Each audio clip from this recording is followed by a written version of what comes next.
Of course, it's a good match to play against. It's gonna be tough, and like you said, last time I played against her 3 years ago. That's already a lot of years. So right now it's gonna be totally different, and then I'm just gonna play my game, and we will see what's happened there. Tennis fans, buckle up, because the very first match of the entire North American hardcourt swing might end up being more dramatic than most finals we'll see this summer. Every year, the jump from Wimbledon's grass to the punishing hardcourts of the US tests players in a completely different way, and it's this stretch that starts sorting the real contenders from the rest of the pack on the road to Flushing Meadows. This year, though, we didn't even have to wait for the second week to get our jaws on the floor. The moment the draw dropped for the Mubadala Citi DC Open in Washington, the whole tennis world did a double take. Filipina sensation Alexandra Eala, arguably the breakout story of the season, wasn't handed a gentle opener against a qualifier. Instead, round one throws her straight into a battle with Olympic gold medalist and Chinese powerhouse Zheng Qinwen. Forget first round, this feels like a match that should be happening in the quarterfinals, not on day one. On one side of the net, you've got Eala, the pride of the Philippines, playing arguably the best tennis of her career. Sitting at a career-high ranking of 29 in the world, she rolls into the American capital riding the wave of a Wimbledon run to the fourth round and a title win at the Birmingham Open. She's not just rising anymore, she's arrived. On the other side stands Zheng, known to fans as Queen Wen, currently ranked 123rd. But don't let that number fool you for a second. This is a woman who was once ranked as high as world number 4, who won Olympic gold, who reached the Australian Open final against Aryna Sabalenka, and who has 5 WTA titles to her name. Yes, she's been through a rough patch, including an early Wimbledon exit, but her game, that huge serve, that vicious topspin forehand, hasn't gone anywhere. Power like that doesn't just disappear. What makes this collision so juicy is how completely the roles have flipped. A few years back, nobody would have predicted Eala walking in as the higher-ranked player.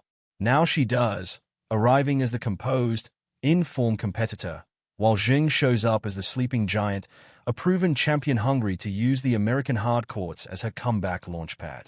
This is a fight between two of Asia's brightest stars, heading in completely opposite directions on the scoreboard but sharing the exact same hunger. Eala's transformation deserves a moment on its own. Once a junior standout who sharpened her game at the Rafa Nadal Academy, she spent this past year adding real physical strength and mental toughness to match her natural talent. As a lefty, she creates nightmares for right-hand opponents with that wide slice serve out in the ad court, and this season she's stopped playing purely from behind the baseline, stepping in and dictating points instead. The hardcourts in DC will test all of that differently: faster conditions, a higher bounce, and brutal summer heat. But her fitness has become one of her biggest weapons, and there's a telling detail here. Eala actually pulled out of doubles alongside Venus Williams just to pour every ounce of energy into this singles run. That's not a small sacrifice, that's a statement about where her head is at. Zheng's story is one of dizzying highs and painful lows.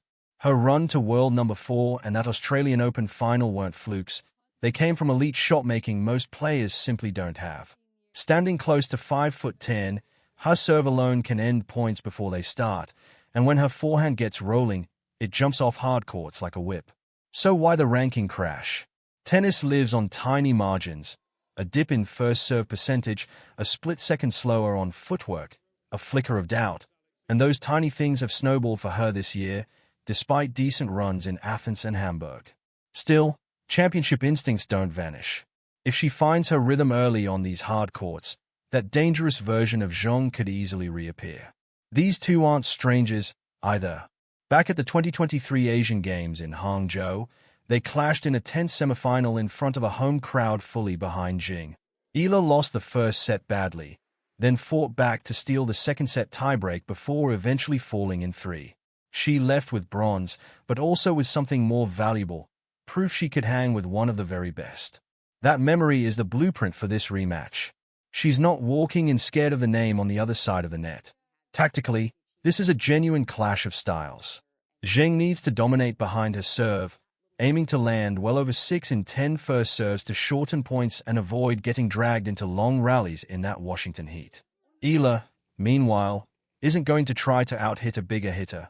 She'll lean on angles, spin, and disguise pace, using deep returns to jam Zheng right after the serve and forcing her to hit on the move rather than plant her feet and swing freely. Whoever survives this war doesn't even get a breather. The winner immediately runs into either seasoned veteran Magda Linette or defending champion Leylah Fernandez. Step back, and this match says everything about where women's tennis is right now, a battle between number 29 and number 123 that somehow feels like a Grand Slam quarterfinal. For Eala, beating a former world number 4 and Olympic champion would be the loudest possible statement that her breakout season is real. For Zheng, a win here could be the exact spark that drags her season back on track. So who takes it? Zheng's raw power, or Eala's precision and momentum? Drop your prediction and your scoreline in the comments. Hit like if you enjoyed this breakdown, and subscribe so you don't miss a single moment of the hard court swing all the way to the US Open. See you in the next one.